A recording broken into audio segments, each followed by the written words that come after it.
यातल्या महत्त्वाच्या बातम्यांनंतर आता एक मोठी आणि चिंताजनक बातमी समोर येते, ती म्हणजे राज्यातल्या आरोग्य व्यवस्थेसंदर्भातली। राज्यातली आरोग्य व्यवस्था व्हेंटिलेटरवर असल्याचं धक्कादायक वास्तव समोर आले।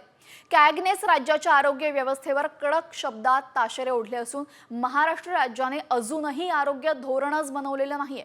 तसंच राज्यामध्ये रुग्णालयांमध्ये डॉक्टर, परिचारिका, निमवैद्यकीय कर्मचाऱ्यांची मोठी कमतरता असल्याचं समोर आले। तर तज्ञ डॉक्टरांची 42% पदे अजूनही रिक्त असल्याचं धक्कादायक वास्तव समोर आले। संस्थांच्या बांधकामाची 70% कामं अपूर्णच आहे, तर रुग्णालयाचा आग नियंत्रक यंत्रणेवरही प्रश्नचिन्ह यावेळेस उपस्थित करण्यात येत आहे। दरम्यान या अहवालातून नक्की कोणतं भीषण वास्तव समोर आलेलं आहे, आपण सविस्तर पाहूयात। राज्य सरकारने अद्याप आरोग्य धोरण राबवलेलं नाही, बनवलेलं नाहीये। आरोग्य विभागामध्ये तज्ञ डॉक्टर्सची 42% पदं अजूनही रिक्त आहेत। डॉक्टर, परिचारिका, निमवैद्यकीय कर्मचाऱ्यांची कमतरता अजूनही आहे।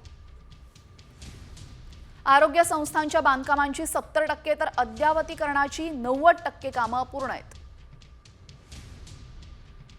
2015 मध्ये अमरावतीमध्ये 31 कोटी खर्च करून बांधलेलं रुग्णालय विना परवानाच पडू नये। तर 22 रुग्णालयामध्ये धूर शोधक यंत्र नाही, 20 रुग्णालयामध्ये आगीची सूचना देणारी यंत्रणा नाहीये। 21 रुग्णालयामध्ये आग लागल्यास रुग्णांना त्वरित सुरक्षित स्थळी हलवण्यासाठी कोणताही मार्ग नाहीये।